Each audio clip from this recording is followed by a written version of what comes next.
I just recently got into the occult.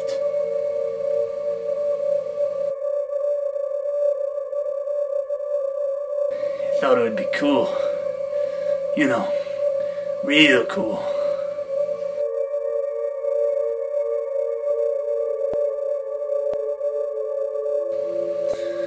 But then I met Tony. And all kinds of stuff. He knew all sorts of crazy stuff. He told me he'd show me things I'd never seen before.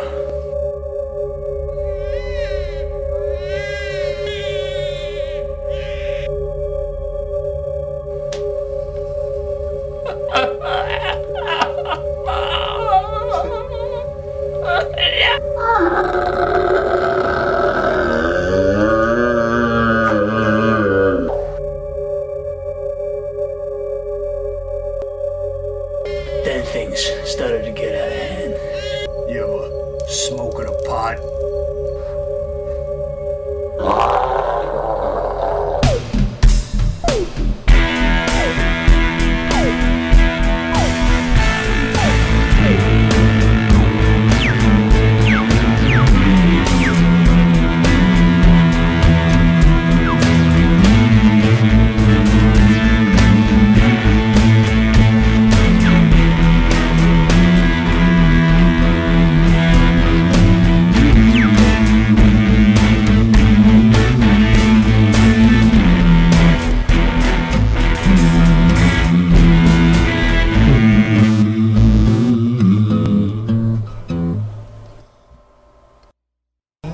Jive Quacks, the ferocious jungle beat of the suburbs.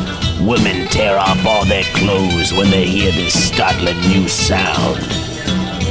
The story of a hip cat drummer, Johnny Crump.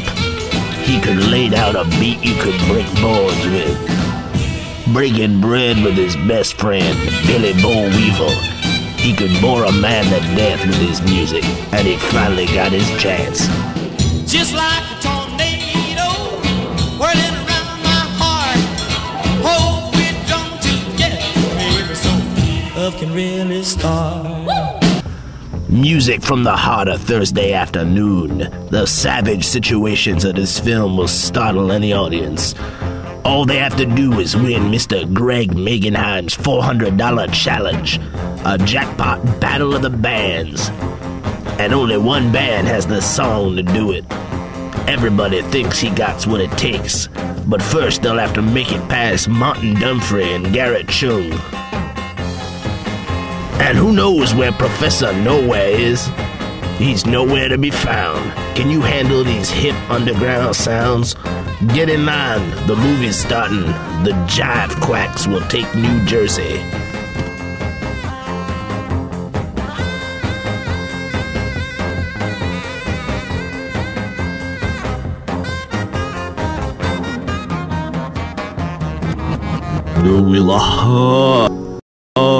Hollywood.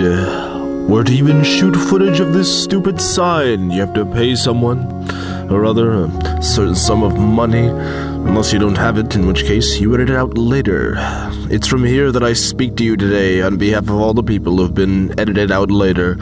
I'm Bob Robertson, reporting from Los Angeles, where the two gods worshipped side by side are Mammon and Pepsi. Under these palm trees, a film wasn't born, but it relocated here eventually, wouldn't you? These empty stars must be some kind of metaphor for Hollywood.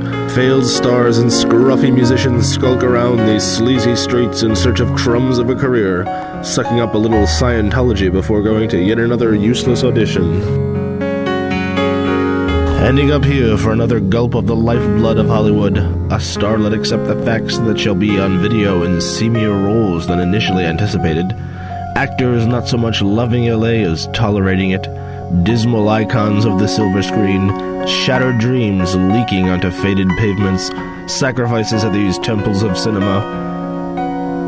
Of course, among the debris and the filth, the only star we could find here was Ontor Pertawst, promoting the DVD re-release of one of his early epics. Make sure the camera's rolling. I want to get everything in between to make it look more natural. Do you understand? We can't let it look. Ah, yes, my second film after Father Dracul was the incredible Los Monos Atomicos, which loosely translates into These Atomic Apes, or Those Apes of Atomicness. The ape was an interesting figure, a symbol of something bigger than itself. It symbolized a monkey that was within our heart. Los monos son tan malos, son tan malos. Los monos son tan malos. Los monos son tan malos, tan malos.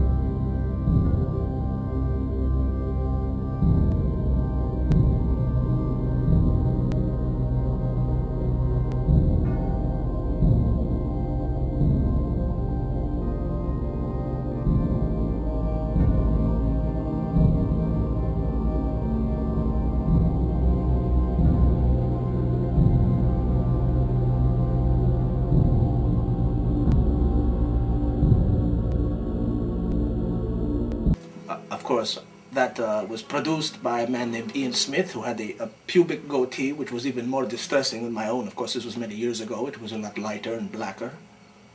I remember chimps and apes. At least 7 different species. Baboon is an ape, right? And that was just a little joke, but now seriously, getting down to serious matters. That wasn't my first role. I had several roles other than that. Several were semi-medium features. I'm not sure there. I wasn't given clear direction. There was a point it was left up to me. So I went the route of the rest of the script. Oh, shit. What the hell are you doing in here? Oh, shit.